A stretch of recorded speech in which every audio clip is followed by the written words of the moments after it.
বর্তমানের ব্যস্ত দুনিয়ায় বাচ্চাদের সাথে একটু হেসে খেলে দুদণ্ড কাটানো, সেই সময়টা পাওয়া যেন ভাগ্যের ব্যাপার।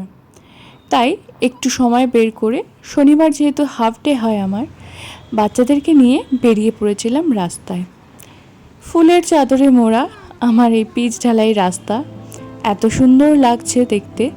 বিশেষ করে এই কনকচূড়া হলুদ ফুলগুলো রাস্তার দুধারে সারি বেঁধে পড়ে রয়েছে, রাস্তাটাকে যেন সুন্দর করে সাজিয়ে দিয়েছে।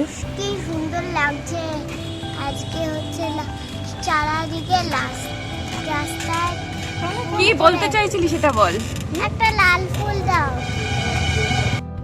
একটাই দেবো। হ্যাঁ মা, ফুল গাছেই সুন্দর। এটা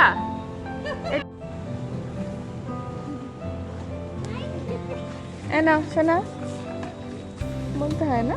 তার জিনিস নিচ্ছে, তুমি বলে না নিলে সেটাকে চুরি বলবে না। চালা চালা। সত্যি কথা বলতে, সময়টা একসাথে কাটাতে পেরে আমারও যতটা ভালো লাগছে, ওরাও ততটাই খুশি। আসলে এরকমভাবে তো নিয়ে বেরোনো হয় না চট করে। সেদিন হঠাৎ কি ইচ্ছে হলো, মনে হলো ওদেরকে নিয়ে একটু বেরোই। এই তো আসছি, চলো।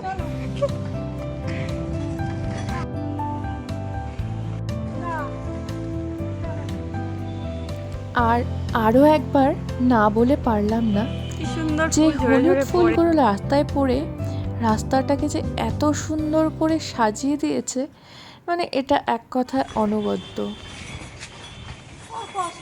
টেলে টেলে টেলে চলে।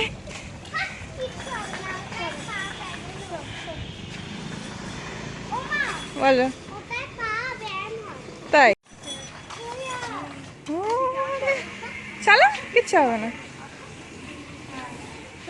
সোজা রাস্তা মামা, গাড়ি নেই তো, দুদিকে দেখে নাও। ওই রাস্তাটা ধরে সোজা।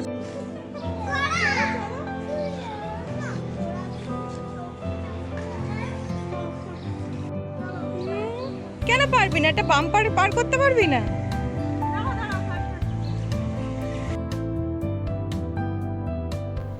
আর ভাগ্যিস সেদিন বেরিয়েছিলাম বিকালবেলায়, না হলে তো জানতেই পারতাম না যে আমাদের ঠিক পাশের গলিটাই এতটা সুন্দর, ঠিক যেমনটা আমি স্বপ্নে দেখি। আর আমার ভীষণ পছন্দের গাছপালা দিয়ে সাজানো প্রত্যেকটা বাড়ির সামনে এত সুন্দর করে ফুলে ফলে ভরে আছে।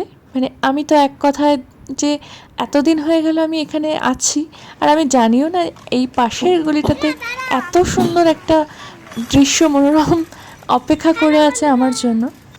যাই হোক, যা হয় ভালোর জন্যই হয়। ভাগ্যিস এসেছিলাম, তাই তো জানতে পারলাম। তো এইভাবেই আমার ছোট্ট সোনাদের সাথে কাটানো একটা বিকেলবেলা আমি শেয়ার করলাম তোমাদের সাথে। কেমন লাগলো তোমাদের জানাতে ভুলো না। আমি তো খুব খুশি। তো সবাই ভালো থেকো, দেখা হবে পরের ভিডিওতে।